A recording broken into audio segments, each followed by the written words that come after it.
Entonces, chicos, ¿dudas, preguntas que tengan ahorita?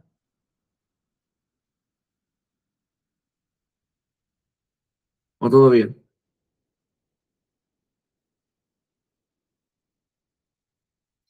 Todo bien.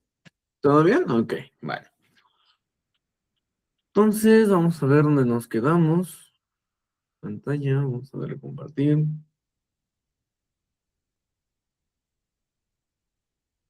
Según habían tenido en cuenta, nos habíamos quedado acá. Todos estamos de acuerdo que nos habíamos quedado acá, donde habíamos explicado un poco sobre los componentes de la inmunidad. Habíamos explicado ya propiamente la inmunidad innata, la inmunidad pasiva natural, la inmunidad pasiva artificial, y estábamos empezando a ver propiamente la definición de la vacuna. Todos estamos de acuerdo en que nos quedamos ahí. Por favor, necesito que me hablen, porque si no es como si estuviera hablando. Pues obviamente, abran su micrófono, díganme, no, si nos quedamos aquí, no nos quedamos acá, díganme. Chicos, yo sé que están Sí, de acostumbrados a poner acuerdo. reacciones, pero yo no las veo. ¿Vale? Sí, de acuerdo, sí, nos quedamos ahí, maestro.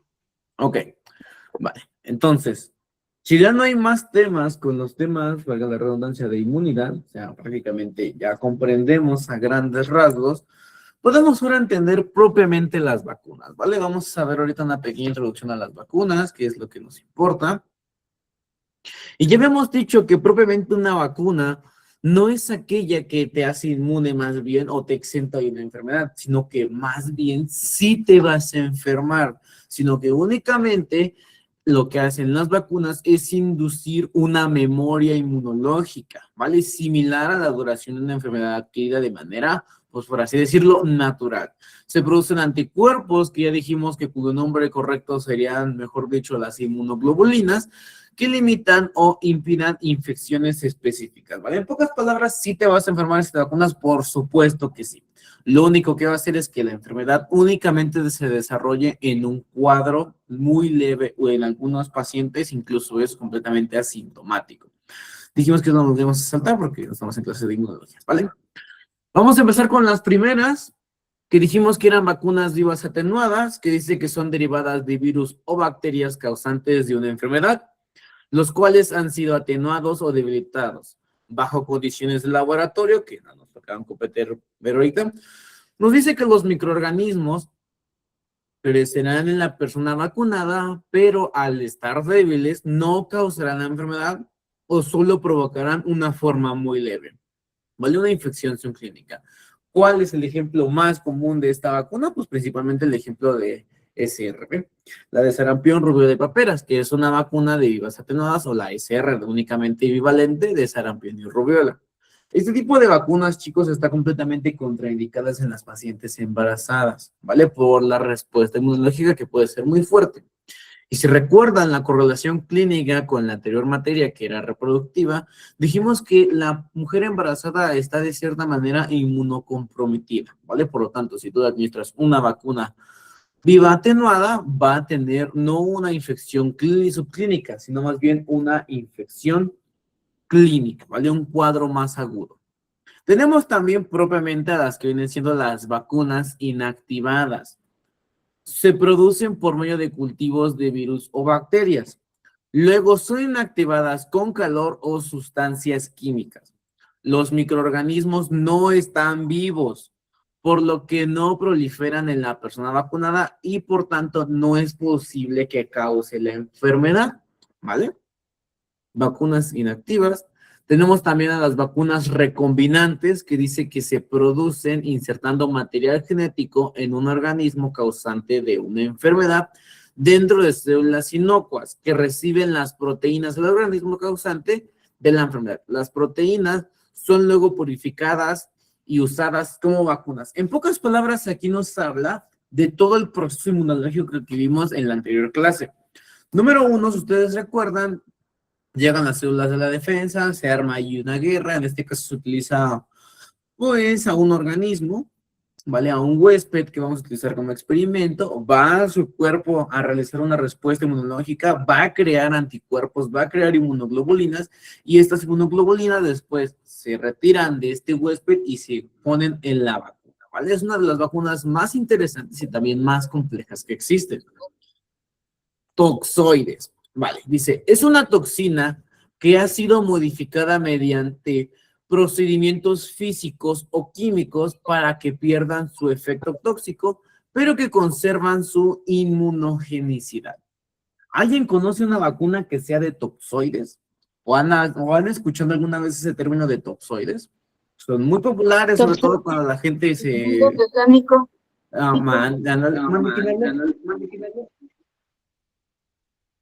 El tétano, ¿no?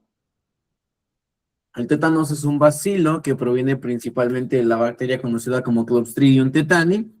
El Clostridium tetani es una bacteria que siempre se esporula.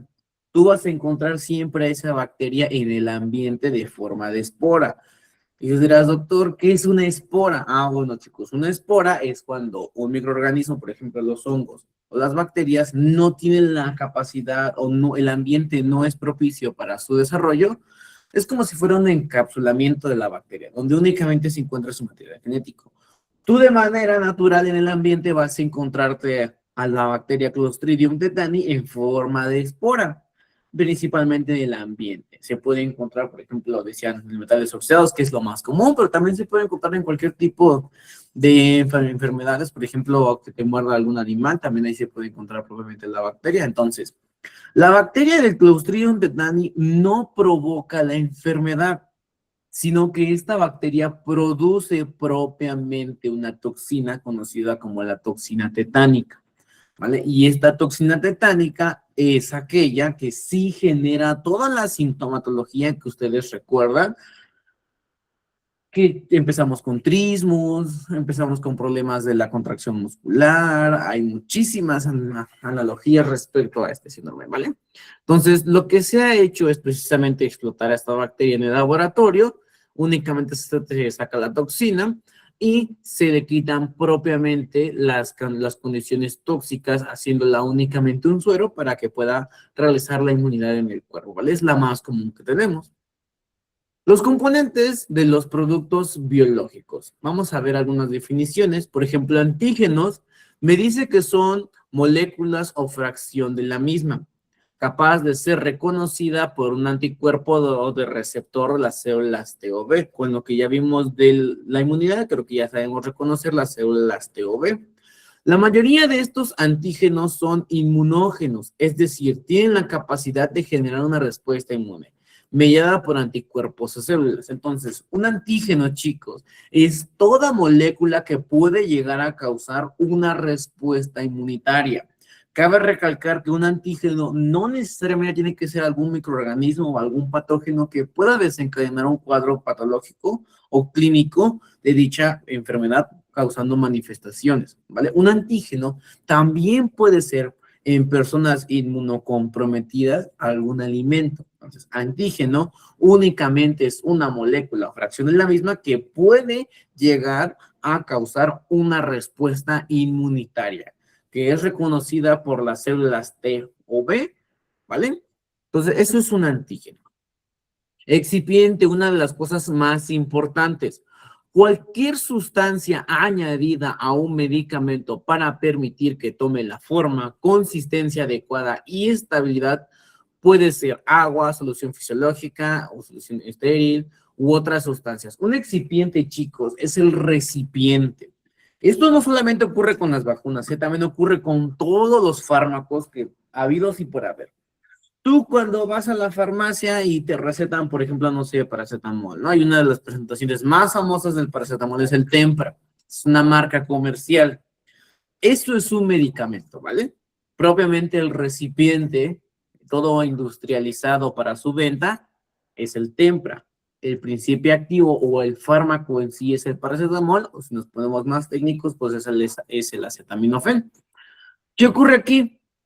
Para que esa sustancia activa, ese fármaco, no se desnaturalice o pierda su efectividad, recordemos, número uno, que yo lo tengo que cubrir. Es como, por ejemplo, tú compras un hielo y si tú no cubres ese hielo y sales hacia la calle, 10, 15 minutos ya no va a ser hielo, va a perder su forma física, su forma sólida, se va a convertir en líquido.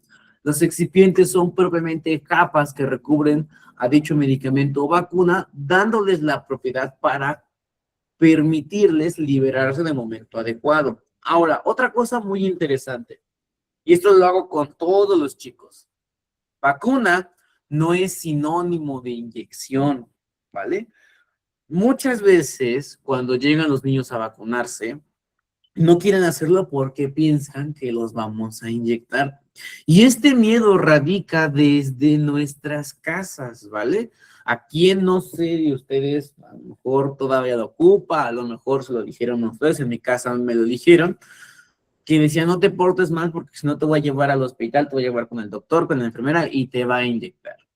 Y cuando estaba en mi servicio social, cuando me tocó salir al campo, hacer campaña en este caso era campaña de comunitaria, únicamente iba a recolectar datos, tú mirabas una serie de unos 4 o 7 niños ahí jugando, te miraban de blanco y te decían, vámonos.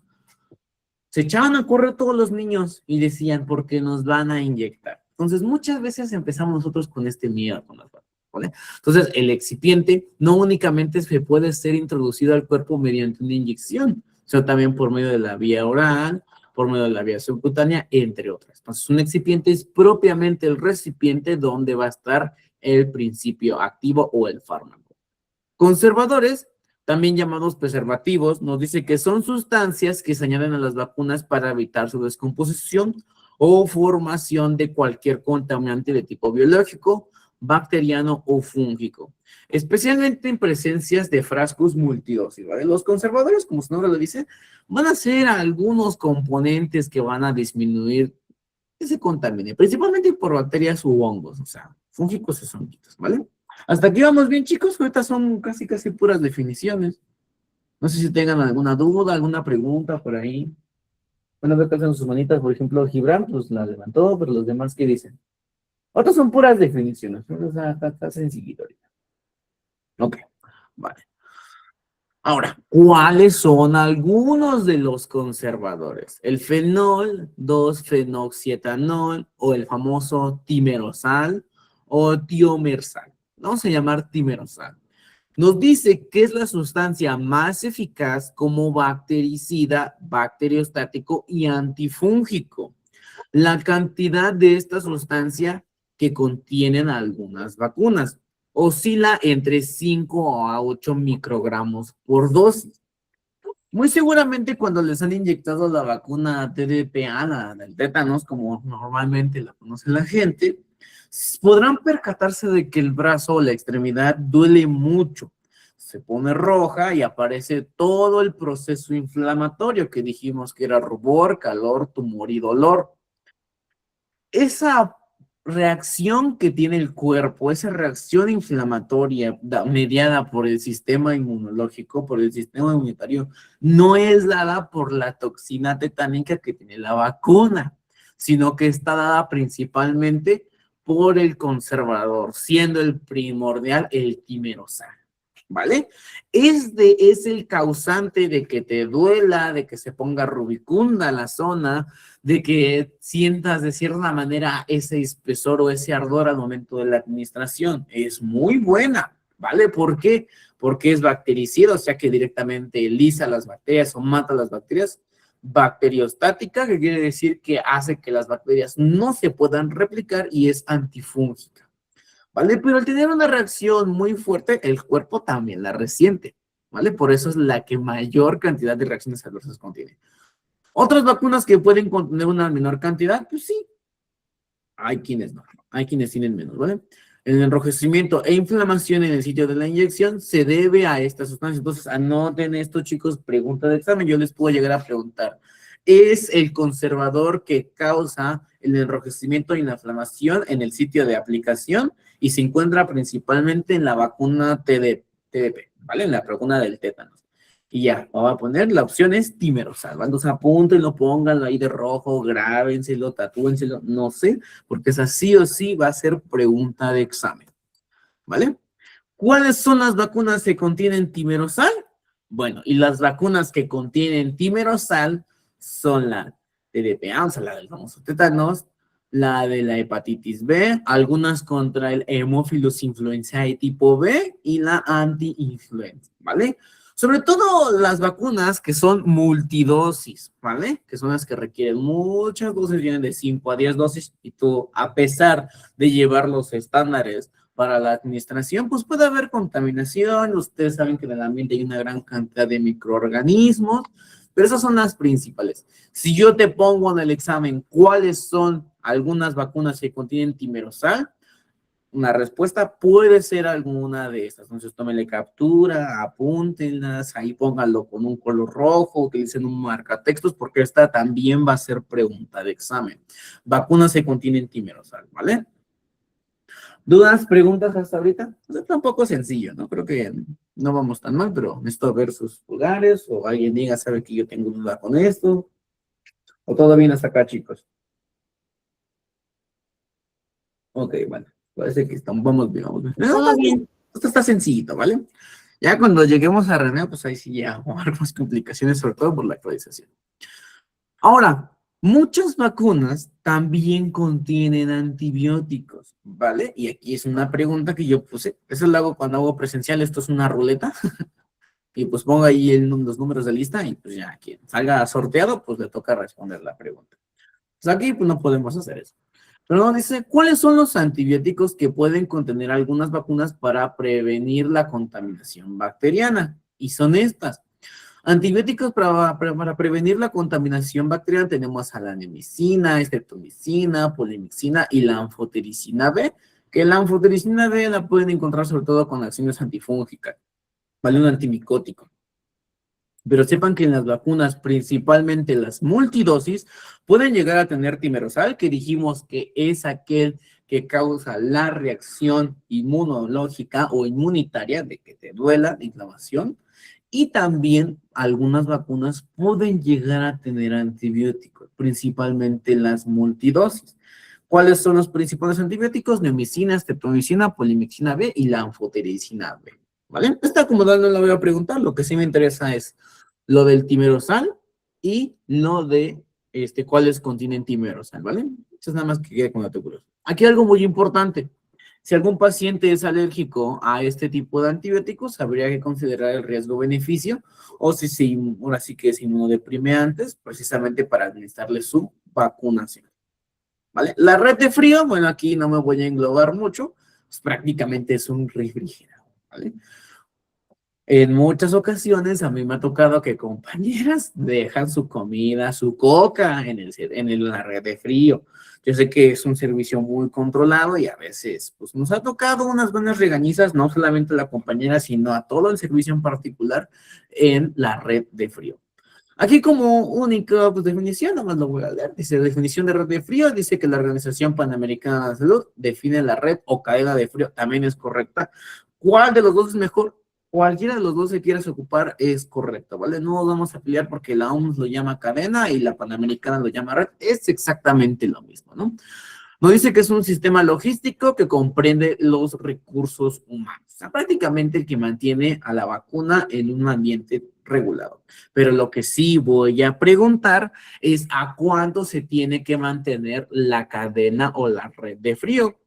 Y nos dice que en acontecimientos ocurre cuando las vacunas son expuestas a temperaturas menores de 2 o mayores de 8. Entonces, la pregunta sería, ¿a cuánta temperatura tiene que estar una red o cadena de frío? Y la respuesta es de 2 a 8 grados centígrados o Celsius, ¿vale? Que lo correcto sería llamarlo a Celsius, pero centígrados también es válido. Entonces, esta es otra pregunta de examen. ¿A qué temperatura o en qué rango de temperatura tiene que estar la red de frío? De 2 a 8 grados centígrados o grados Celsius. Entonces también apúntenlo, pónganlo ahí de rojito, pónganlo ahí marcador, ya llevamos varias preguntas de examen. Les digo que como tal inmunología no voy a meter muchas preguntas, al final les mando una guía con lo que pues, se podría llegar a preguntar, ¿vale? Pero estas sí son importantes, ¿vale? Eso sí, es algo que ocupamos y recuerdo mucho cuando era mi primer clínica que tuve, que fue en un segundo nivel en el ICEMIM, pues nos regañaron precisamente porque se fue la luz, o sea, hubo un apagón en toda la zona por ahí de Valle de Chalco y pues Ya imaginarán cómo estábamos corriendo nosotros con los internos, con los pacientes y los demás estudiantes, moviendo las vacunas a una red de frío que sí tenía planta. Entonces, hay que tener cuidado con esto porque si no, todos los biológicos se van a descomponer, ¿vale? Van a perder su efectividad, se van a precipitar, entre otras cosas, ¿vale? Ok, esto está. Vale, hasta aquí. ¿Vamos bien, chicos? Sí, Sí, profe. todo bien. ¿Vale? Entonces, anoten las preguntas del examen porque esta materia yo ya la había dado antes, entonces el examen ya lo tengo. Simplemente lo único que voy a hacer es pues, hacerle unas modificaciones debido a, pues, a las actualizaciones que tenemos en el esquema de vacunación y pues lo que ha ocurrido con lo de la actualización del BLS y el ACLS por parte de la ICOR y la ANJA y la Asociación Europea de Corazón, ¿vale? Previa a la vacunación es muy importante siempre mantener una buena comunicación. Vuelvo a reiterar, el miedo que llegan a tener los pacientes pediátricos a las inyecciones empieza desde casa. Personalmente, yo cuando era más joven, estoy hablando pues allá hace unos cuantos ayeres, yo le tenía pavor a las inyecciones, créanme. Ya incluso estudiando en la carrera de enfermería me daba miedo las agujas, pero así un miedo casi casi patológico. Debido a circunstancias de la vida, una vez por un accidente me tuvieron que poner 13 inyecciones y pues bueno, pues desde ahí se me quitó. Pero ese miedo empezaba desde mis padres. Mis padres no son médicos, no son enfermeros, no son enfermeras y pues bueno, me decían que si me portaba mal me iban a inyectar o decían que iba a llegar la enfermera a inyectarme. Entonces ese miedo empieza desde nuestras casas. No sé si alguien aquí quiera compartir que tenga todavía miedo a las agujas. Yo si les contara que tengo un sinfín de compañeros que son buenísimos canalizando, que son buenísimos aplicando inyecciones y haciendo procedimientos invasivos, pero a la hora de que les toca a ellos, ¿cómo les digo que se mueven peor que un paciente pediátrico? Tengo aquí todavía compañeros que comparten esa fobia a las agujas, o ya todos superamos esa barrera. Decía, no, doctor, es que a mí me gusta picar, pero no me gusta que me pique. Ni modo, tiene que practicar contigo. A ver, Rosa. Maestro, buenas noches. Yo conozco a un doctor, a Ajá. un médico que hicimos alguna ocasión, alguna práctica de inyecciones y él, la verdad, hasta se chocaba del miedo. Él podía inyectar a medio mundo, pero no poder recibir alguna inyección de ninguna vía porque hasta se chocaba, se le bajaba la presión, se ponía pálido. En verdad, este caso se me quedó grabado porque en verdad que sus signos vitales empezaron a descender terriblemente, que la verdad que se decidió mejor no involucrarlo en la práctica, pero sí, fue muy notorio para decidir mejor no practicar con él porque se puso muy mal. Ok, Era, vaya, qué historia. ¿Alguien más que nos quiera compartir algo parecido? O que diga yo. A ver, Patricia. Hola, buenas noches. Buenas Oye, noches. profe, yo recuerdo que estábamos atendiendo un paciente en una clínica particular y los médicos, pues ya lo tenían en la mesa de exploración y de repente un doctor le pasó al otro la jeringa por enfrente de él y ¡shum! Se desmayó y luego, ¿qué le pasa al paciente? Decía el doctor y no sé, pero dame la jeringa y se la volvían a pasar por enfrente y él como que trataba de recuperarse y yo otra vez caía como en desmayo o en síncope y así se la pasaron 3 veces por enfrente hasta que dijeron, no, ¿sabes qué? Saca a este paciente porque nos va a caer en shock y ¿qué vamos a hacer con él? Decían. Era una clínica particular y ya de ahí lo tenían que sacar para otro hospital, entonces no les convenía a él sacarlo de ahí porque era su paciente, era su cliente, entonces era algo tan chusco porque las 3 veces que pasaron la jeringa enfrente de él caía en síncope. Vaya, pues esto está interesante. Entonces, vean que eso incluso está en el gremio. ¿Qué me puedo esperar de un paciente pediátrico que quien no haya alguna vez en su vida suturado o aplicado una inyección a un paciente pediátrico? Tienen bastante fuerza. Yo recuerdo cuando me tocaba, cuando era interno todavía, y suturaba a pacientes pediátricos, pues lo que teníamos que hacer era literalmente envolvernos con mantas y con sábanas porque se mueven mucho. Entonces, fíjense que ese miedo ha ido descendiendo, pero ese miedo no empieza desde nosotros, sino que el miedo empieza desde casa, ¿vale? Otra cosa muy importante, yo sé que sonará bien repetitivo, porque lo es identificar al usuario o al paciente, primeramente por nombre, edad y confirmar si están indicadas las vacunas que se le van a aplicar. Número uno, ya sabe, nombre y edad, ¿vale? Siempre. Y tú dirás, ay, pero si es muy obvio, no nos vamos a equivocar. No, sí, siempre debemos de confirmar. Porque a veces vienes posguardia, estás con un montón de pendientes, entonces siempre tenemos que confirmar si la vacuna está indicada o no, o si se le puede aplicar todavía. Vamos a ir viendo que conforme el pacientito vaya creciendo, hay vacunas que van a perder su efectividad. Por lo tanto, yo no debo de gastar idealmente ese biológico en ese paciente cuando puede llegar otro paciente que sí tenga una mejor indicación y tenga mayor efectividad. Créanme, como les he dicho, ya han llegado niños con la cartilla de vacunación completamente vacía, ¿vale? Les puedo decir que nada más traen la BCG, de lo mucho la de la hepatitis, es que todavía no tienen hexavalente, o una dosis del hexavalente, o pentavalente en su caso, y todo lo demás está vacío. Los padres, los tutores, jamás se hicieron responsables por la vacunación, y ese niño a veces llega con una neumonía, llega con alguna enfermedad, entonces, créanme que han llegado niños así. Hay otros que los ves más grandes, pero digo, señora, ¿por qué su hijo no tiene absolutamente ninguna vacuna? Y bueno, ahí se ve el debate de los antivacunas, ¿no? Que tendrán sus razones, pero pues yo no considero que sean algunas muy válidas, otras no. Recuerden que la vacunación salva las vidas de muchísimos millones de personas, pero a veces sí me ha tocado ver a pediátricos con la cartilla de vacunación completamente vacía. Previo a la vacunación, pasar y medir al menor de edad, ya saben, sacarle todos sus signos vitales, y sobre todo los padres deben recibir información completa y entendible, verbal y escrita. Esto me ha pasado principalmente con los padres de familia, ¿vale? Cuando a veces regularmente quien lleva consulta es mamá, ¿no? Regularmente. Y me tocó una vez que los pacientes vienen con papi.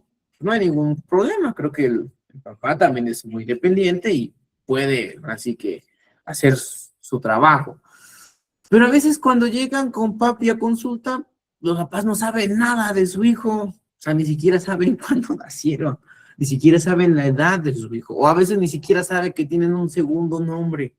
Entonces, no digo que todos los padres sean así, pero en la gran mayoría de casos a mí sí me ha tocado que cuando llega el papá y el hijo a la consulta o a la aplicación de vacunas, me dicen, no, es que mi esposa me dijo que lo trajera porque ya le toca. Y yo, ¿sabe qué vacuna es? No, pues me dijo que aquí se le iban a poner. Y pues ya tienes que volver a explicarle todo al papá. Y una vez, otra estrategia que yo utilizo para ver si los familiares, los padres o los tutores ya entendieron la información que se les da, además de explicarles y escribírsela, es que diga, bueno, señora Juanita, señora María, señor Juan, señor Pedro, usted ya recibió las indicaciones, ahora repítame lo que va a hacer. Repítame lo que va a hacer. Es una estrategia que funciona y pues dicen, pues tengo entendido que lo tengo que bañar, ¿no? Con agua tibia. Que si le da fiebre, pues un paracetamol, pero nada de antibióticos. Ok, está bien. Entonces, es una estrategia que nosotros podemos utilizar de que nos repitan la información, ¿vale? Y otra cosa muy importante. Nosotros podemos tener todo el conocimiento del mundo, poder saber cómo funciona la inmunología, cómo se crean las vacunas, pero si tú no sabes cómo llevar esa información tan diversa y tan compleja a un entorno de las personas que no forman parte del gremio, o sea, que no forman parte del área de la salud, no te van a entender. La comunicación, y eso a veces nos cuesta mucho, porque estamos tan acostumbrados a hablar con terminología médica, o damos por hecho cosas súper lógicas que dices, ay, ¿cómo es que el señor o la señora no lo va a saber? Pues sí, no lo va a saber porque ya no lo estudió. Y ojito, no quiero decir que a veces las familias o los padres, los tres, no tengan estudios, simplemente se dedicaron pues a otra carrera, a lo mejor son abogados, son ingenieros, y pues el área de la salud pues como que queda un poco de lado. ¿vale? Entonces, siempre hay que adaptar el lenguaje a todos los pacientes, que sea lo más entendible y claro posible. ¿Vale? Sonará muy obvio, pero créanme que sí, cualquier duda, intenten responderla de la mejor manera, ¿vale? Vamos a ver las vías de la administración de las vacunas y como les vuelvo a reiterar, una vacuna no es sinónimo de inyección. ¿Existen vacunas por vía oral? Por supuesto que sí, principalmente ¿cuál? Pues la del rotavirus, ¿vale? Que es una de las que causa una infección de diarreica aguda por principalmente, ahora sí que modificaciones en las microvellosidades del intestino. Entonces, también la de administración por vía oral. Tenemos la administración por vía intradérmica. Vean, aquí podemos ver la intradérmica. Más adelante vamos a ver videos por cada uno de ellos. Administración por vía subcutánea. Y administración por vía intramuscular, que creo que es la más común, ¿vale? Es la más común para la administración de todas las vacunas, ¿vale?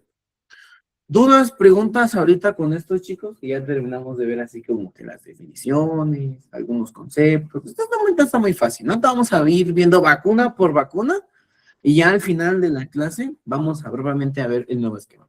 A ver, dime, Jaime. Profe, yo tengo una duda. ¿Cuáles son las vacunas que tienen antibiótico? Las vacunas que tienen antibióticos son principalmente las multidosis, ¿vale? Por ejemplo, la vacuna del tétanos, la de Haemophilus influenzae, también llegan a tener antibióticos, ¿vale? Las que no pueden tener antibióticos son las vacunas vivas atenuadas, porque si tomas el antibiótico y las vacunas atenuadas, pues prácticamente pues, destruyes al patógeno por ahí, ¿vale? Entonces ahí en esas no estarían, ¿vale? No sé si respondí tu duda, Jaime. Sí, profe, gracias. ¿Vale? Entonces ahorita dejen de pasar esto. Voy a poner otra presentación donde vemos propiamente la técnica de administración y me van a decir qué encuentran de diferente, ¿vale? Yo busco la presentación. Inyecciones.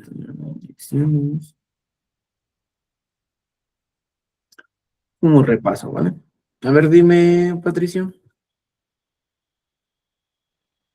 Profe, en cuanto a mantener la red de frío o cadena de frío, no vamos a ver, por ejemplo, que los congelantes no deben estar en contacto directo con la vacuna o que los congelantes se tienen que dejar trasudar para que no estén congelados al momento de meter a la hielera y no ocasione congelamiento de vacuna. O sea, eso sería ya más bien en nuestros Cuando trabajos. utilizamos el termo, ¿no? Es sobre todo cuando salimos. Sí se va a ver, pero más adelante, ¿vale? Ok, Pero sí es ok. importante todo lo que tú dices, no tenemos que esperar a que se congele una vacuna, porque si no también, pues provocamos una precipitación del biológico, ¿vale? Ok, gracias. No, al contrario. Vale, vamos a empezar. Voy a ponerles ahora otra presentación donde vamos a ver todas estas vías y algunos ejemplos de algunas vacunas para que no tengamos mayor conflicto. Y volvamos a recordar, ¿vale? Nos decían que una manera de poder realizar una administración de una vacuna es principalmente por la vía intradérmica, ¿vale? Que esta idealmente se administra a 10 grados. Dejen, pongo mi apuntador láser. Se va a administrar a 10 grados y son cantidades pequeñas, ¿vale? De aproximadamente de 0.1 a 0.3 mililitros. Y esto es con la finalidad para formar una pápula. Principalmente la vacuna, la cual la única que aplicamos aquí pues es nuestra hermosa BCG. Sensibilidad ante medicamentos, como lo puede ser también la penicilina. También se puede utilizar para esto, ¿vale? Intradérmica, tenemos muchísimas presentaciones de las jeringas para realizar intradérmica. Esta, que es la que viene de un solo cuerpo del émbolo con la aguja, y esta donde la aguja pues puede ser removible, ¿vale? Y recordemos que estas hermosas vacunas se miden en unidades internacionales, donde nos dice que 100 unidades internacionales equivale a 1 mililitro o a 1 cc. Un cc o 1 mililitro es exactamente lo mismo. ¿Qué significa cc? Centímetros cuadrados, ¿vale? Centímetros cúbicos, ¿vale? Haciendo nuestra analogía, si dice que podemos administrar de 0.1 a 0.3 mililitros, equivaldrían de 10 a 30 unidades internacionales. Vale, que 0.1 mililitros, para hacerlo todavía más sencillo, equivale a 10 unidades internacionales. Vale, esto es lo básico. pero es importante que lo recordemos. ¿Dónde se puede utilizar? En estas zonas, sobre todo para sensibilidad de medicamentos, ¿vale? Y la primera que tenemos aquí, pues es la vacuna BCG. A ver, dime, Lidia. Profe, ¿podría regresar tantito la anterior para tomarle captura? ¿Listo? Esa, sí, Esto es como tal lo que están viendo aquí de la zona de punción Gracias. subclavicular, no, del contrario, subclavicular, antebrazo y tercio medio anterior. Son principalmente zonas donde podemos hacer pruebas de sensibilidad a fármacos, principalmente con los antibióticos. Más adelante les traigo unos videos donde nos hablan precisamente de eso y de la técnica. Lo bonito aquí, pues, es lógicamente, pues, hacer la práctica y pues picarnos, pero pues bueno, pues estamos muy lejos. Entonces, con los videos que pues, la tecnología, creo que podemos de cierta manera como que cubrir dudas, ¿vale? ¿Ya la puedo pasar, compañera? sí, profe, gracias. Ok. Entonces dijimos que tenemos la vacuna BCG, que es la que me protege contra los bacillus del Canmenticuri, ¿vale? Que me protege principalmente contra las formas agresivas de la tuberculosis miliar y la meningitis tuberculosa, ¿vale? La tuberculosis, chicos, pertenece a una clasificación de bacterias conocidas como micobacterias.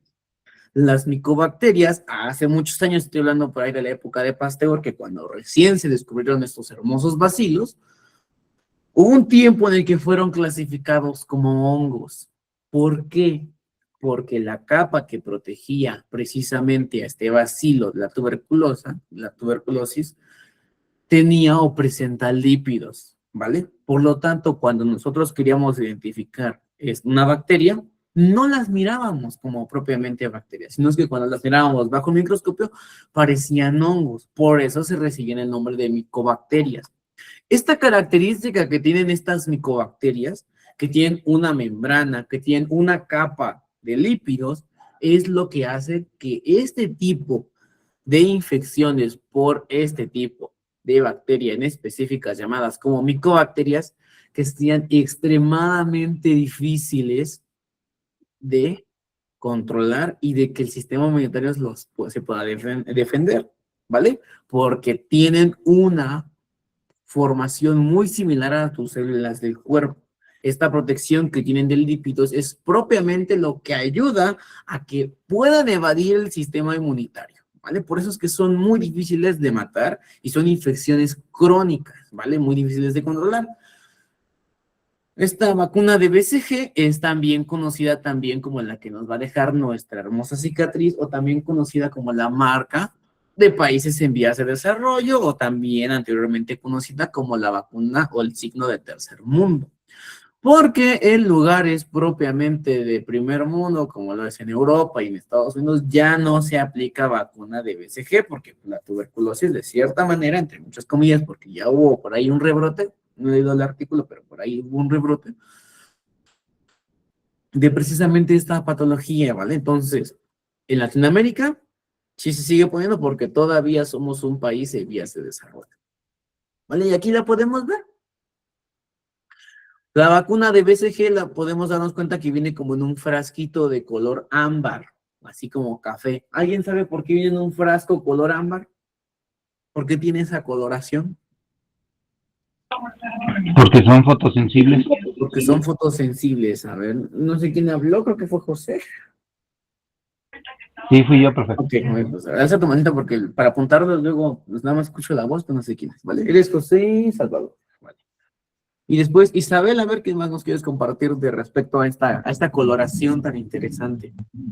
Sí, profe, que son fotosensibles. Incluso cuando se está preparando, a nosotros nos aconsejaron que pues se tiene que sacar del termo y se hace la preparación, que evitemos que la luz que haya en el cubículo pues le dé directamente. Entonces a veces con nuestro propio cuerpo pues las cubrimos, ¿no? Para que evitar que le dé la luz directa.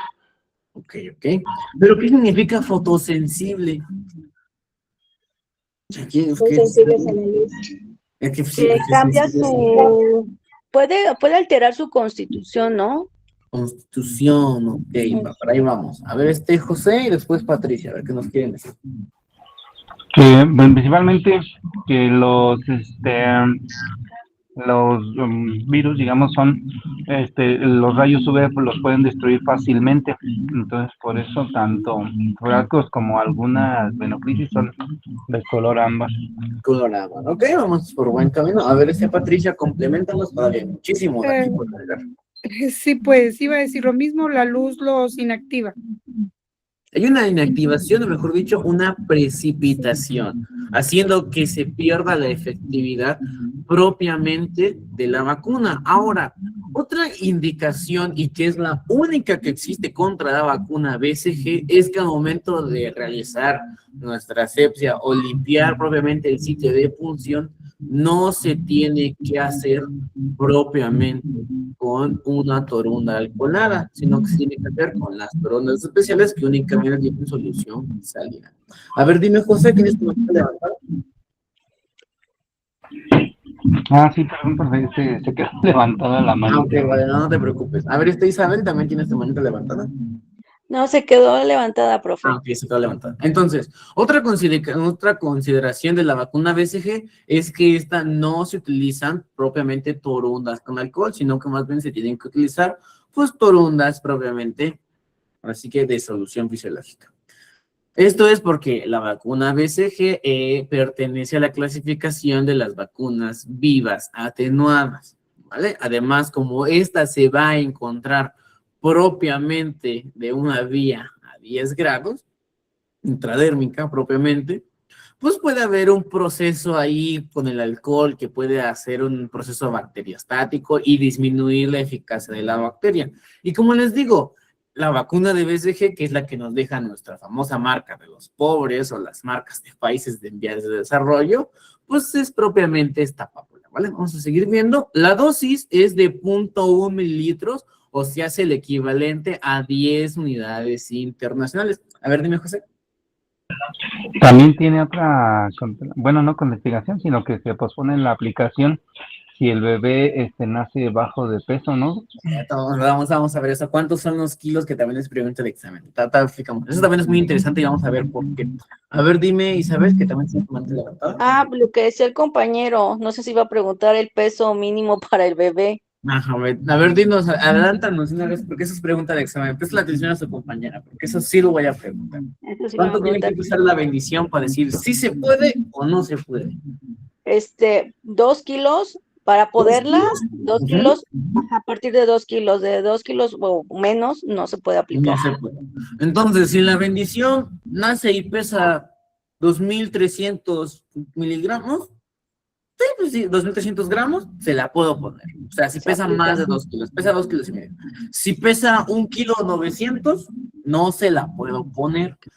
¿Por qué no se la puedo poner? Esa sería la pregunta. ¿Por qué cuando el bebé nace chiquito, que incluso me ha tocado mover criaturas de 700 gramos, ¿por qué no se la puedo aplicar a esa bendición si yo lo que quiero es que rápido cree inmunidad? ¿Por qué no le puedo aplicar la vacuna así más rápido? ¿Por qué no podría aplicársela? ¿Cuál sería la razón específica por las cuales yo no puedo aplicar la vacuna en estos pacientes pequeñitos? Recuerden todo lo que vimos de la respuesta inmunitaria. A ver, dime, María de la Luz. Por la dosis, excedería los parámetros indicados para podérselo aplicar. Una de ellas es los parámetros indicados de la dosis, ¿ok? ¿Hay otra razón? Aparte de esa, está muy bien. A ver, Rosa, ¿qué otra razón hay para que no aplicarse la... Es porque también el bebé con peso bajo de su sistema inmunológico. Exactamente. También, ¿vale? Muy bien, muchas gracias, Rosa. Lo primero que deja su compañera, vamos a complementar aquí las dos. A ver, María de la Luz, tienes tu micrófono encendido, entonces se escucha el ruido. ¿Nos podrías hacer favor de apagarla? Ok, muchísimas gracias. Lo que dice su compañera nos está bien, las dos están correctas, una dosis pues, que es la dosis indicada, la dosis mínima, y la otra nos complementa propiamente con el sistema inmunitario que tiene el bebé, que tiene la bendición, que pesa 700 gramos.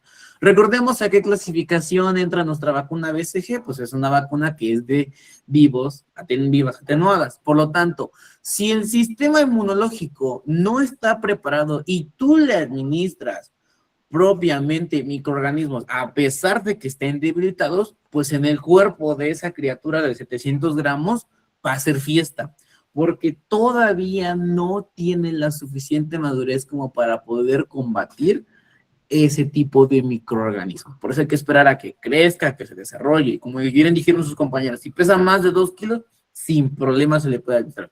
Si pesa menos de 2 kilos, ahí sí no, hay que esperar a que esta bendición crezca. ¿Vale?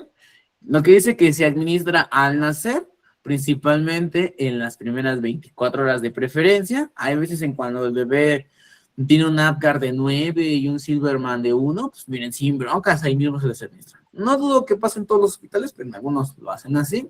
Y lo que decimos aquí, si pesa más de 2,000 gramos, se puede administrar.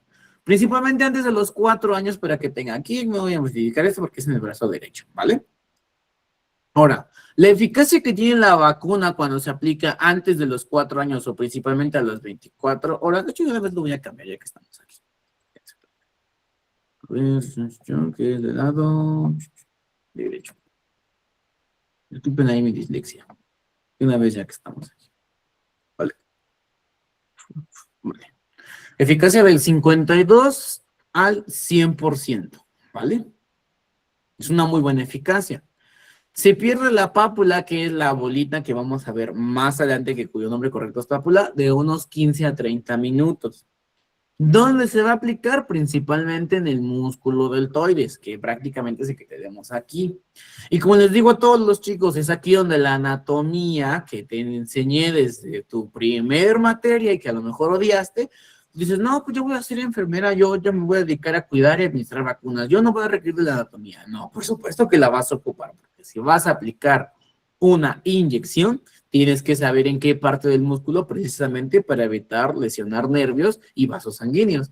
Se tienen que aplicar principalmente en el deltoides, y en el deltoides es un músculo que se divide en 3, ¿vale? En 3 vientres. Deltoides posterior, medio lateral o también deltoides anterior. ¿Dónde se va a colocar este tipo de vacunas? En el deltoides medio lateral. Medio lateral, ¿vale? Dejen acomodo porque se ve aquí un poquito. Ahí está. Es aquí donde yo voy a aplicar este tipo de vacunas aquí. En el músculo deltoides derecho, pero principalmente en el deltoides medio. ¿Vale? ¿Dudas, preguntas ahorita con esto? Ahora, les voy a poner un video.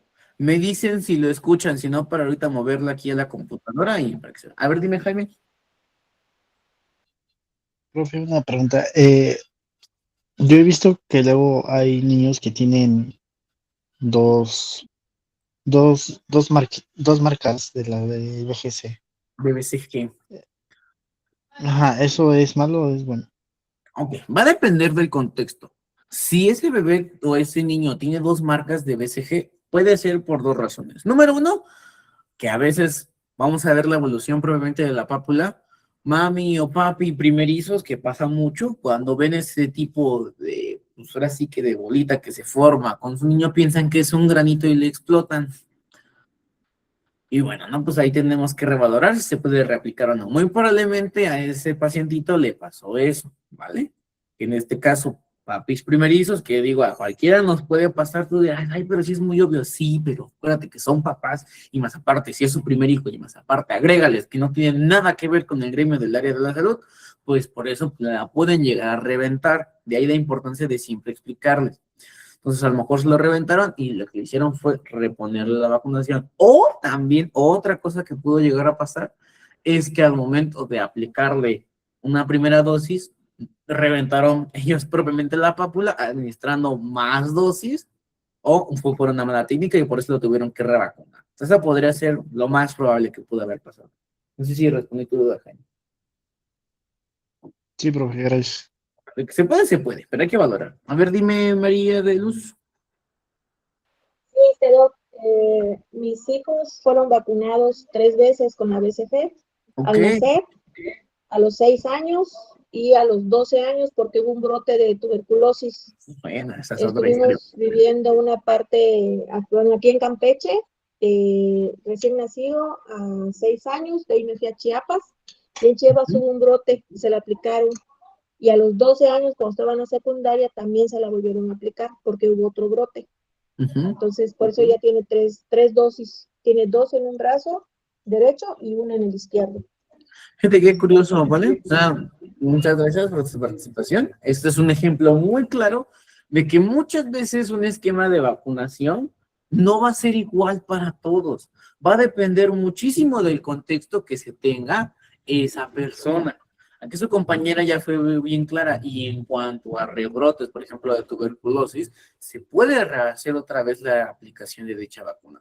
Lo mismo nos está ocurriendo con el sarampión, que de hecho es el que viene a modificar parte del esquema de vacunación que ya te habías aprendido en aquellos ayeres, ¿vale? Antes dice bien claro, niños nacidos antes del 2020 se queda igual, nacidos después del 2020 se hace esto, que vamos a ver más adelante, ¿vale? Entonces, quiero que vean que una vacunación no es cuadrada, va a depender muchísimo del transcurso de la enfermedad. ¿Y por qué puede haber rebrotes de enfermedades si ya habíamos dicho que el sarampión ya casi estaba erradicado? Durante muchos años no hubo sarampión, durante muchos años no hubo tuberculosis. Precisamente porque la gente se dejó de vacunar. Y eso hace que vuelva otra vez a que se tenga un brote, y como nadie se vacunó, no hay inmunidad, y pues se hace una propagación, se hace un revolvedero. Por eso la importancia de las vacunas. México llegó a tener uno de los mejores esquemas de vacunación del mundo. En su momento llegó a tener uno de los mejores esquemas de vacunación. Considerando el dinero que nos dejaban, pues hacían milagros. Pero la gente se vacunaba antes. Actualmente la gente todavía como que le ha agarrado un miedo a las vacunas. Y ahora preguntan, oye, la vacuna que viene es de Rusia, es de Estados Unidos, es de Europa. La gente ya pregunta eso y dicen, ay, no, doctor, es que me están poniendo algo artificial, ¿no? Pero pues ahí los ven tomándose cualquier cosa. Entonces, vean, eso siempre ocurre. México llegó a tener un esquema de vacunación muy bueno, considerando lo que nos daba. Entonces, quiero que vean que las enfermedades, al igual que la vacunación, van a ser dinámicas, ¿vale? No es lo que yo diga ahorita, a lo mejor, no sé, Dios no lo pida, Dios no lo quiera, aparece una nueva pandemia y pues se tiene que crear una nueva vacuna y eso se va a añadir al esquema de vacunación. O que exista otro rebrote, por ejemplo, de tuberculosis y no tengamos que volver a vacunar. Entonces, vean que las vacunas se administran con base al entorno y a la epidemiología de los pacientes. Entonces, voy a reproducir el video. Me dicen si se escucha, si no, para moverla aquí y compartir audio, ¿vale? A ver. Vamos a tomar el antebrazo del paciente y haremos la asepsia del centro a la periferia. Recuerde que debemos tomar una zona. A ver, dígame, chicos, ¿se escuchó o no se escuchó nada? Sí se escucha. ¿No se escucha? Ok, bueno, entonces para dejarlo. Sí, se escucha muy bien. Ahí dice, no cambio porque no me deja. Bueno, ok.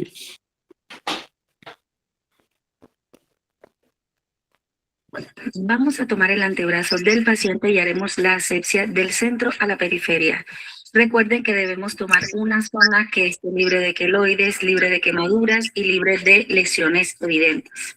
Vamos a tomar 10 unidades internacionales que serían equivalentes a 0,1 cc de nuestra solución o nuestra mezcla que vamos a administrar con el bisel hacia arriba y bien a ras de piel la jeringa. Vamos a introducir todo el bisel, fijamos con nuestro pulgar opuesto y aplicamos nuestro medicamento. Y sabemos que la aplicación de este medicamento está por la vía correcta porque se forma una pápula, que es este crecimiento que se forma en la piel, que debe verse incluso nuestros muros de misma pápula. ¿Vale? ¿Se escuchó bien? Sí se escuchó bien. A ver, dime, José. Esa es, o sea, para la prueba de la tuberculina, ¿no, profe? También se puede hacer previamente para la prueba de la tuberculina. Entonces, vean que la vía intradérmica no es única y exclusivamente del ABC, ¿vale? Pero, pues, déjenme decirles que pues, se pueden hacer más pruebas. Este es un video que me robé del YouTube. Ahora voy a mostrar todo. Ahí es un enfermero que hace más hincapié en la técnica y, pues, deja algunas recomendaciones, ¿vale? Entonces, hay veces en que en algunos aeropuertos, sobre todo cuando nos toca ir a congresos, nos hacen esta prueba. Y en algunas cepas, por ejemplo, que puede ser la Tokio o de la India, pueden salir reactivas y te llegan ahora sí que como que a encerrar un ratito y te dejan ahí como unas 2, 3 horas. Luego porque un compañero le pasó y decía, no, pero es que tiene tuberculosis. Nosotros le explicamos, no tiene tuberculosis, fue inmunizado por tuberculosis y eso hace que salga reactivo, y ahí lo tuvieron como 5 horas al pobre compañero. Porque en zonas de primer mundo, si llega un paciente con tuberculosis, híjoles, yo creo que se arma una así que otra epidemia en su zona, ¿vale? Entonces, también se puede utilizar, ¿vale? Vamos a ver otro video. Me gusta más este video porque nos explica, es más descriptivo, ¿vale? Muy bien, chicos, primero limpiamos la zona de punción de esta manera en el tercio medio de la cara anterior del antebrazo, con algodón y alcohol, de forma circular, que es la correcta. Limpiamos 2 veces. Cogemos nuestra jeringa tuberculina con el bisel hacia nosotros. Aquí les doy un tip muy bueno. Ponemos el bisel o punta de la aguja en dirección hacia nosotros para poder ver el ingreso de este dentro de la piel. Asimismo, les recomiendo colocar el bisel en dirección a los dígitos numéricos del cilindro de la jeringa. Esto para poder visualizar mucho mejor la cantidad de mililitros que le vamos a administrar al paciente, ya sea por vía subcutánea o, como en este caso, por la vía intradérmica. Con nuestros dedos de la mano izquierda estiramos la piel de esta forma para mantener firme la piel y esta no se arrugue cuando intentemos ingresar dentro de ella. Luego, con nuestra mano derecha colocamos la jeringa en un ángulo de 10 a 15 grados e introducimos el bisel de la aguja. Solo el bisel y unos 2 milímetros de más, solo eso. Luego, con nuestros dedos de la mano izquierda presionamos aquí para mantener firme la jeringa en el momento de administrar el cloruro de sodio. Administramos ni muy lento ni muy despacio, hasta formar la pápula. ¿Cuánto administramos? Se administra entre 0.15 a 0.2 mililitros máximo. Retiramos la aguja cuidadosamente. Secamos con el algodón esta pequeña gotita, que a veces es normal que salga, y podemos ver nuestra pápula. Una pápula correctamente realizada tiene que quedar así, con un diámetro de entre 0.6 a 1 centímetro. Y que los poros se noten. Si los poros no se notan es porque has ingresado muy profundo.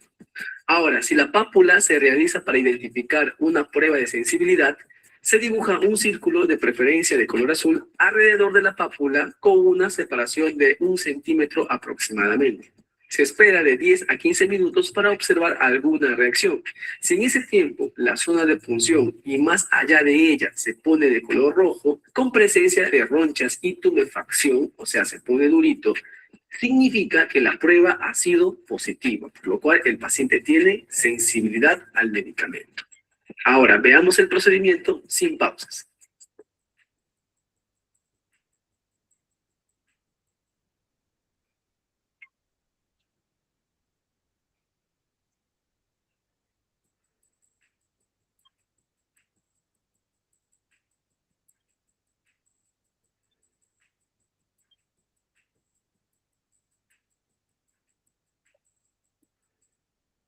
¿Vale? ¿Dudas, preguntas?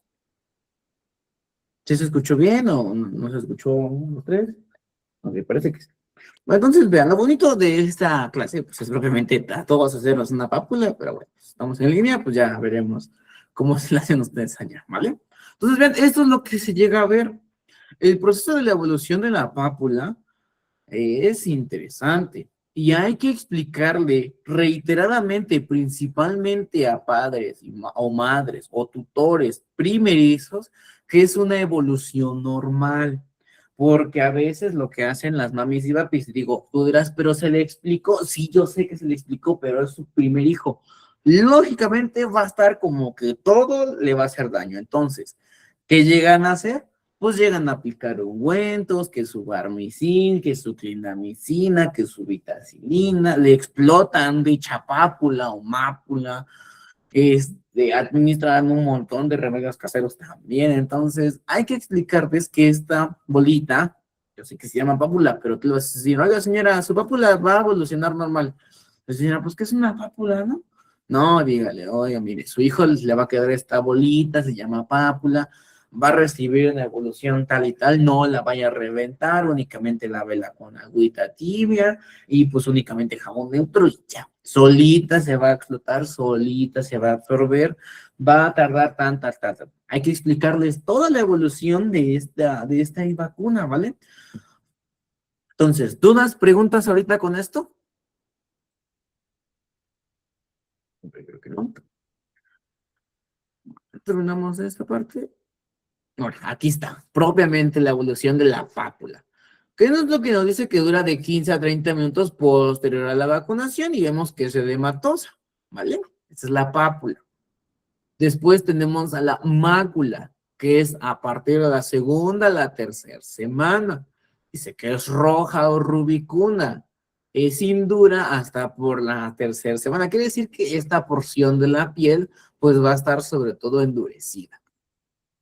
Después tenemos al nódulo, y es sobre todo en el nódulo donde las mamis más se espantan, porque como lo ven así todo feo y extremadamente lleno de como rojo, una respuesta inmunitaria propiamente del cuerpo que es normal, pues es aquí donde a veces me han llegado a consulta, pues pacientitas que le han puesto a sus bebés, pues sobre todo alcohol, una me tocó, otra le quería poner Barmicil, una le puso, creo que huevo, o sea, no me pregunten a mí por qué le ponían eso, pues decía, no señora, no se tiene que poner nada, entonces tenemos que explicar muy bien. En muchos servicios de primer nivel, yo he visto que incluso tienen esto como en una lona y está perfecto porque de esta manera tú le puedes explicar a la paciente o a los pacientes cómo va a estar su bebé. Decirle que no vaya a pasar nada, no se va a infectar, simplemente que laven con agua. Entonces dirás, pero suena muy lógico, doctor. Sí, yo sé que para ti podrá sonar súper lógico, pero es su primer hijo y no son nada de la salud. Y luego a veces viene el super combo, que es a veces llega mami primeriza, mami analfabeta, y más aparte es una mami menor de edad, pues híjole, es un super reto hacer que entiendan las indicaciones, ¿vale? Llega a pasar, por supuesto que llega a pasar. Entonces, nódulo de la cuarta a la sexta semana que se pone eritematoso, o sea, que se pone rojito. Tenemos el absceso y la úlcera. De la cuarta a la sexta semana puede evolucionar a esto. Vean, la evolución probablemente del absceso de la úlcera. Después tenemos a la costra, que híjole, aquí también hacen luego cada cosa. A veces me ha tocado que la arrancan. Me ha tocado que a veces agregan aquí vaporru, o sea, ahora agregan vaporru, y yo, híjole, no señora, pues eso, por eso su bebé está llorando. Digo, no solamente por la costra, sino porque usted le arrancó la costra y la parte le agregó vaporru desde la sexta hasta la 12ª semana. Y ya por último tenemos nuestra hermosa cicatriz. Ojito, hay un porcentaje muy selecto, o sea, muy selecto de personitas que no generan cicatriz. La gran mayoría sí generamos cicatriz. A lo mejor ustedes dentro de todo su gremio de familiares, amigos, personal de trabajo, personas que conocieron a lo largo de toda su vida, habrá alguien que no tenga cicatriz. Y lo que yo les digo, aquí hay de dos sopas. O tienen una regeneración muy buena y pertenecen a ese grupo selecto de menos del 30% o menos del 20%, que no generan una cicatriz queloide, que híjole, qué envidia, porque regeneran muy bien, o no se las aplicaron. Entonces puede ser de las dos, ¿vale? Esa es una cicatriz queloide, el tamaño debe ser sobre todo menor a 10 milímetros y dura para toda la vida. Esta es la famosa marca del mexicano, marca del latinoamericano o la famosa marca de país en vías de desarrollo. Entonces, ustedes deben de explicar a la madre, al padre o a los tutores de esa bendición que esto es un proceso normal y que por nada del mundo tiene que agregarle ningún ungüento, ninguna crema, ningún gel, nada, ¿vale? Porque si no, disminuye la eficacia de la vacuna, ¿vale? Hasta aquí, ¿vamos bien con esto? Me parece que ya terminamos, ¿vale? Y aquí podemos ver otra. A veces llega así, me han llegado, a veces me mandan fotos, las mames, digo, oiga, mire, mire, doctor, mi bebé tiene esto, ¿se lo reviento? Y yo digo, no se lo revientes, no, digo, solito va a evolucionar y a uno le empieza a explicar. Pero a veces hay que tener tacto. Yo le he dicho que las compañeras que están en primer nivel deben de tener ahora sí que un tacto muy grande con las personas y mucha paciencia, pero en verdad muchísima paciencia, porque cada madre es diferente. Y así te pregunte 10,000 veces lo mismo, tú tienes que responder de la manera más clara y ética posible, de la mejor manera. Entonces, a veces las mamis ven esto, pues parece un barrito. Si tú lo ves así y desconoces completamente del tema, pues parece un barrito. ¿Y qué es lo que hacen? No, pues se lo reviento. Ya, no, señora, no, mami, no, papi, no lo reviente. Solito va a evolucionar. ¿Vale? Esta es la cicatriz que queda. Esta es una imagen meramente esquemática, obviamente así no se coloca, ¿vale?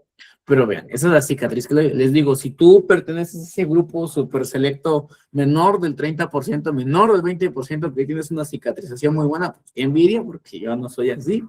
Pero la gran mayoría tenemos esta hermosa marca, ¿vale? ¿Dudas, preguntas ahorita con todo esto que acabamos de ver? Entonces recuerden, lo que voy a preguntar aquí, número 1 es, ¿cuándo sí se le aplica a un niño? Que dijimos que si la bendición pesa más de 2 kilos, sí. Si pesa menos de 2 kilos, no, esa no se le aplica, ¿vale? Entonces, me parece que por parte de aquí es todo. A ver, aquí tengo... ¿vale? Está un poquito lenta mi computadora, no sé por qué. Vamos a volver, ¿vale? Lo que ya vimos, la presentación, es dosis. Ahora, ya dijimos que pertenece a la vacunaciones vivas atenuadas, en este caso pues son bacterias vivas atenuadas. Una vez constituida la vacuna, pierde su viabilidad después de 6 horas, porque la vacuna regularmente va a venir en un frasquito multidosis o un frasquito unidosis, y más aparte viene su diluyente, ¿vale? Propiamente en la presentación viene. Una vez que ya se constituyó la vacuna, o sea que ya se preparó, va a tener una vida media aproximadamente de 6 horas. Y es lo que a veces muchas compañeras se llegan a quejar o las mamis se llegan a quejar. No, es que la enfermera no quiso vacunar a mi hijo porque de seguro no quiere trabajar, ¿no? Y ella le explica, no señora, no es que no quiera vacunar a su hijo, pero es un frasco multidosis. Si yo lo destapo y lo preparo y no viene nadie, todas esas 9 dosis ya no sirven. Por lo tanto, yo requiero de citar mínimamente a unos 8 para poder aprovechar al máximo todo el biológico. A veces es algo incluso un poco frustrante. ¿Qué es lo que hacen mis compañeras y qué es lo que yo en su momento? Le decían, no, pues señora, venga mañana, es que todavía no llega, ¿no? Pero así de esta manera, pues esperas a que vengan todas las personas y se administre, se prepare, y de esta manera se pueden utilizar todos los biológicos. Es a veces bien difícil, es donde digo que mis compañeras de primer nivel deben tener muchísimo tacto, porque a veces lo que quiere la madre, pues, es proteger a su hijo, en algunos casos. Entonces tienes que decirle, explicarle a manera de que entienda. Para ti será muy fácil decir, no, pues, que venga mañana, ¿no? Pero a lo mejor no estamos viendo desde otra perspectiva, a lo mejor ese día ella tuvo que faltar, porque también trabaja, y ya no puede venir mañana, entonces ahí hay que tener un poquito de tacto para explicar ese tipo de situaciones, ¿vale? Conservación: se debe de mantener una vacuna a la temperatura de 2 a 8 grados Celsius. En el primer estante de los refrigeradores y en los termos para actividades de campo o vacunación intramuros. Los frascos que permanecen cerrados durante actividades de campo, o sea, cuando te mandan tu famoso termo, y que se han mantenido en el termo a temperatura de 2 a 8 grados, deberán regresarse al refrigerador al término de la jornada, ¿vale? Los frascos abiertos en la unidad de salud o en campo se desechan al terminar la jornada después de las 6 horas que ya preparamos, o 4 horas para el campo de la cepa de Tokio. Déjenme decirles, chicos, que antes México era uno de los principales creadores y exportadores propiamente de las vacunas. Actualmente se dieron cuenta de que pues, era más sencillo comprarlas que fabricarlas. El problema con esto es que nos vuelve dependiente de alguna distribuidora. Y si en algún momento hay un brote y no tenemos vacunas de reserva y más aparte la distribuidora no se puede dar abasto, pues aquí ¿qué ocurre? Pues precisamente puede extenderse de un brote, hacerse una endemia y después probablemente una epidemia, ¿vale? Entonces, México ya casi no produce vacunas. Es muy rara las vacunas, más que la vacuna Patria, que fue el último intento que se intentó hacer para realizar vacunas. Pero de mientras, las vacunas que sobre todo más tenemos en México vienen de la India o vienen de Japón, principalmente de la India, que es uno de los principales, ahora sí que proveedores donde nosotros compramos, ¿vale? México ya no es como tal un productor ni distribuidor de vacunas. Lo llegó a ser en su momento, actualmente pues son compradas, ¿vale? El esquema de dosificación y vía ayuda de administración. Dosis única, ya dijimos de 0.1 mililitros, ya vimos las características, ¿vale? Aquí está. Este es literalmente una captura del manual de vacunación que nos habla del esquema de vacunación de BCG, persona recién nacida, dosis única, intradérmica, y nos dice prácticamente en la región.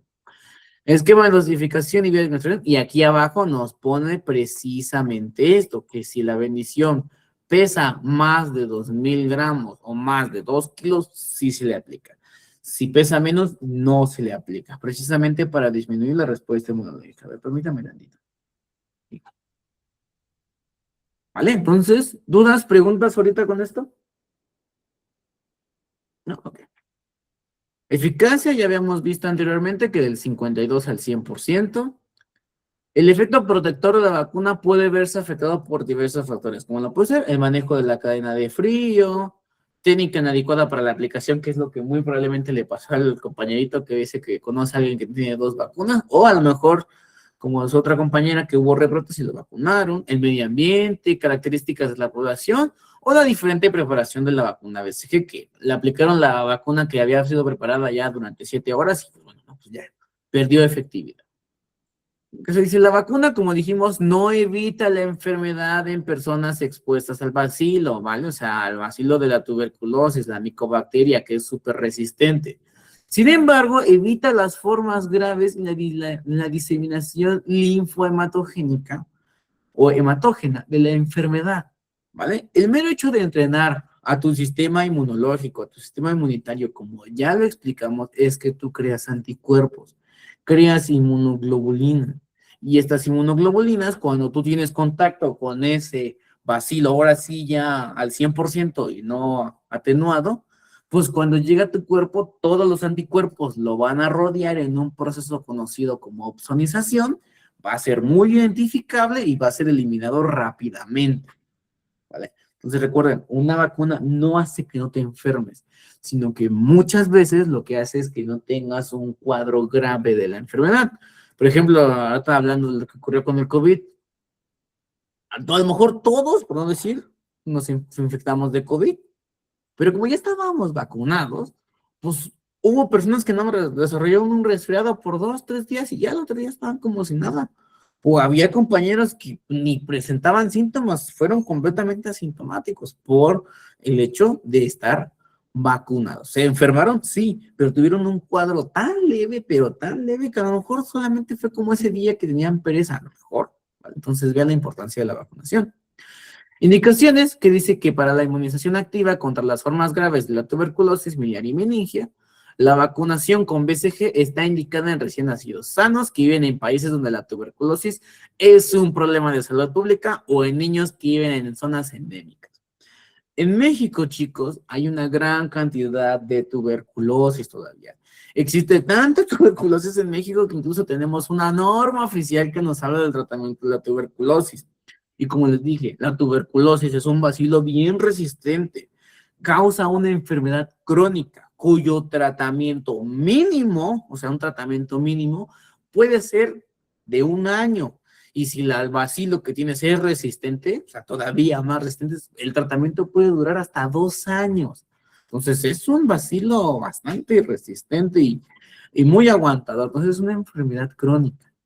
Entonces, por eso en zonas, por ejemplo, en México, en Latinoamérica, sí se tiene muchísimo cuidado, ¿vale? Ok, aquí habla precisamente de lo que nos habla del peso.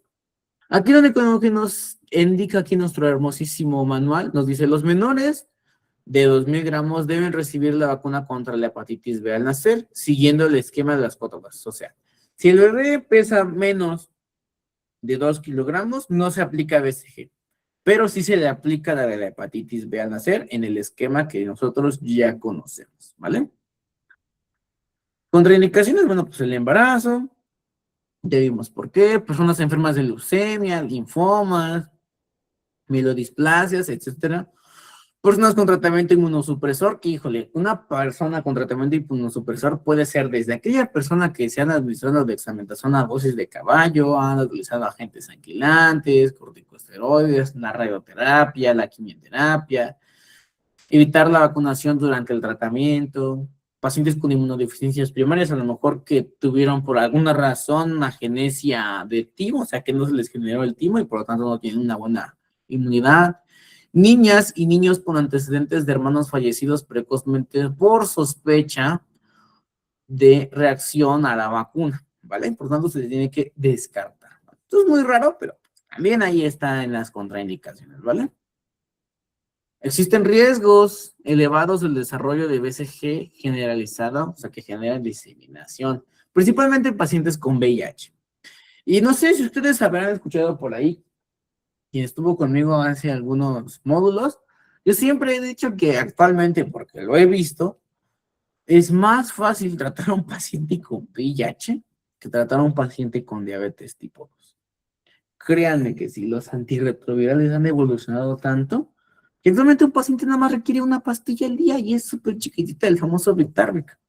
En cambio, un paciente con diabetes requiere más cuidados. Entonces, eso yo lo vi, me quitaron ese estigma del VIH, pues cuando estuve en el pabellón 4 del INER, cuando estuve en el Servicio de Infectología de General de México, cuando estuve en el G. González, realizando probablemente rotaciones de infectología, y me di cuenta de que sí, actualmente tratar el VIH, o controlarlo, mejor dicho, es más fácil que tratar la diabetes, ¿vale? Y aquí vienen propiamente las vacunas BCG disponibles en México. Como les vuelvo a decir, México ya no produce vacunas, las compramos principalmente ¿de quién? De Japón, sí, de la India. Lo que tenemos aquí en México, pues es la cepa Tokio 172 y la Moscow de la India, ¿vale? Y aquí vienen propiamente las presentaciones que llegamos a tener, ¿vale? Y aquí nos dice explicar que necesito de la aplicación. Al aplicar la vacuna aparece en la pápula todo lo que ya hemos visto de la evolución. Ven, aquí hay más imágenes de la bendición. O sea, genuinamente, si tú no conoces, parece un granito. Y lo que hacen las mamis y los papis primerizos, pues es reventarlo. Aquí probablemente esto ya lo vimos. Aquí igualmente no se debe dar masaje ni colocar compresas calientes o aplicar medicamentos porque inactivamos a la vacuna, todo lo que ya estuvimos viendo. Vía subcutánea, vale. Tempranas asociadas a la vacunación, no sé qué. Vale, ahora, una de las pocas, ahora sí que manifestaciones o reacciones que puede llegar a tener la vacuna BCG es la linfadenitis por BCG. ¿Y qué nos habla de la linfadenitis por BCG? Es propiamente una respuesta demasiado grave del propiamente el sistema inmunitario, lo cual hace que los linfonodos o los ganglios linfáticos se inflamen de más. ¿Recuerdan de cuánto era el tamaño de un ganglio linfático, perdón? ¿Cuánto era el tamaño normal de un ganglio linfático? Lo vimos cuando estuvimos checando el tema de inmunidad. ¿Alguien sabe cuánto medía? A ver, José. De 1 a 2 milímetros. De 1 a 2 milímetros, es chiquitito, y cuando hay una respuesta inmunológica, pues mide 10 veces más, ¿no? De 1 a 2 centímetros. Pero una linfadenitis por BCG quiere decir que se van a inflamar muchísimo, hasta 5 centímetros, son muy grandes, ¿vale? Esas son de las reacciones adversas más complejas que tenemos en estos pacientes, ¿vale? Grupo de edad, nos dijimos que se podrá vacunar hasta los 4 años de edad y excepcionalmente se puede vacunar a los menores de 14 años que no hayan sido vacunados o no se compruebe que hayan sido vacunados. Aquí, lo que nos dice su compañera, que ya sus hijos recibieron 3 dosis, en algunas ocasiones cuando hay rebrotes se considera el uso de algún tipo de vacuna, no únicamente de BCG, sino de la enfermedad que se esté manifestando en el momento, por ejemplo, lo que ocurrió con el sarampión. Como había sarampión, nos vacunaron a todos, precisamente para evitar, pues, la dicha diseminación de la enfermedad, ¿vale? ¿Dudas, preguntas? A ver, dime, Lidia. El profe dijo que hasta los 14 años, Hasta los 14 años, aquí está, ¿vale? pero sí es su primera vacuna, ¿verdad? Es tu primera vacuna. Si es por rebrote, bueno, pues ahí cambia completamente el escenario. Pero si no se ha vacunado, tiene hasta los 14 años para recibir, digamos, una buena eficacia de la vacunación.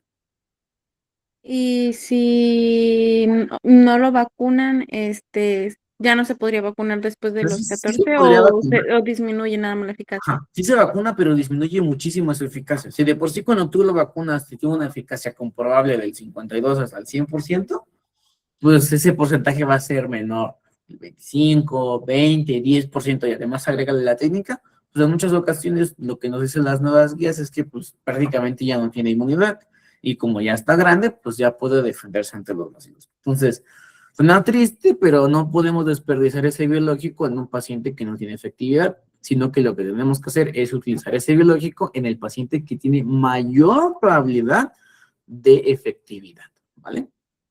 Entonces, no podemos andar gastando vacunas. Ojalá se pudiera, ¿no? Pero no.